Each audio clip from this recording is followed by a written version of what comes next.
Just past the break of the 2018 Monster Energy Supercross season, with 4 races left to the finale, things are getting tight and things are getting close as we close out this season. And joining me to talk about the races this weekend in his hometown is Justin Hill. Justin, let's talk about the season as a whole as a West class rider. You start the season, you race several races, then you have to take a break, and with the new format changes this year, you had to get prepared for the East-West Shootout in Indianapolis. Then you have to take a break again. Then you race again. Then you take a break again. And all along in there, you decided, hey, I'm going to ride a 450. Let's talk about this season and the mental preparation that it's taken you to get to this point so far.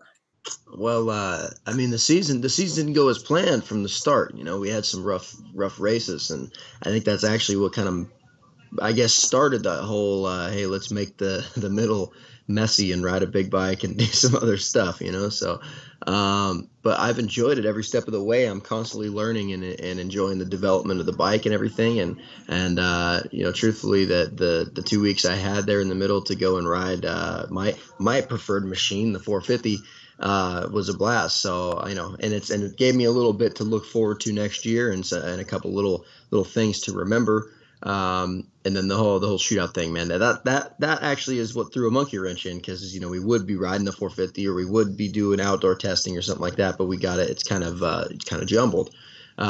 So it's been tricky, and obviously it's just the first time that it's been like that. So it's something to get used to, and then I'm changing it again next year and riding all 17. So it's a process, but I'm learning.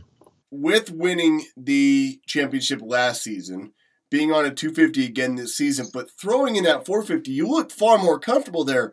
Why did you choose to come back to that 250 this season and not just kind of pull into the 450s at that point in time? Well, for a couple of reasons. It's what my team wanted. You know, I wanted to be with Joe Gibbs Racing, and that's what they wanted, is to promote the 250. It's a brand new branch of the organization. We have a factory 250 Suzuki, and we needed to put some steam behind it and get it going. And it's gone for a first year team. It's gone well. Nobody gets a win in their first year, you know, of doing something like this. And these guys, that's how exceptional they are. They've put together a great 250 team. So there was some value there for me to run the number 1 plate and ride the 250 class again. And I've enjoyed it. It's been a great time. I moved out to the East Coast and have been spending most of my time out there, and it's been great, man. And the other side of it too, we have an East Coast side, which those guys have done well too. Jimmy Dakota's got us a podium right off the bat, and Kyle Peters has been doing good. So I'm happy that we decided to do this 250 thing again and jumpstart it, because it's been a fun process.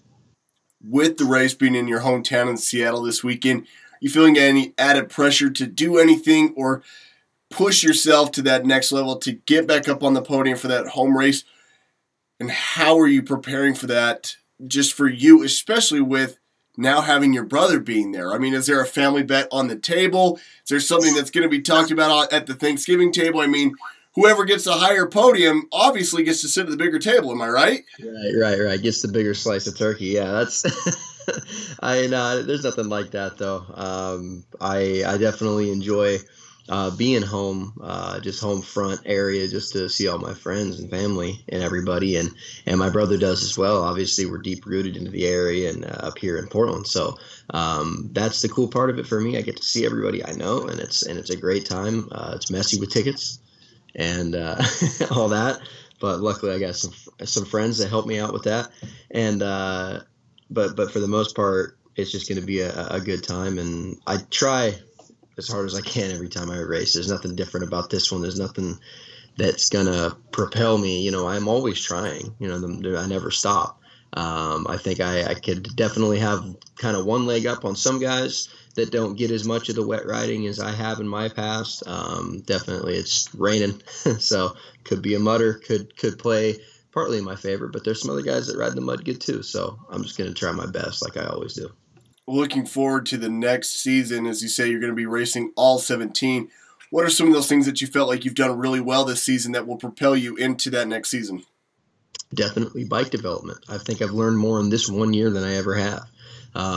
Definitely the difference in the chassis for this next coming year for the 450. I did a little bit of testing, and I really found the strong points of the new chassis, and then the next year in 2019, the 250 will also mirror that chassis, and it's a great direction. So I'm excited for the future of Suzuki. Other than that, just the way those guys ride, it's nice to get a feel for that and just see how the other half lives, and just realizing again that I feel more comfortable riding that bigger bike. So for the next coming year, I've got all those things kind of back pocket, and I can bring them out. Well, watching you win the championship in 2017 in Salt Lake was awesome. I mean, it was awesome to see you and your brother celebrating there in the moment. But to have him be back this race and be able to celebrate family in such a different way is going to be an awesome moment for you too. I look forward to seeing how it all plays out. Thank you so much for taking the time and joining me today and talking about the races this weekend. I really appreciate it. Thanks for having me.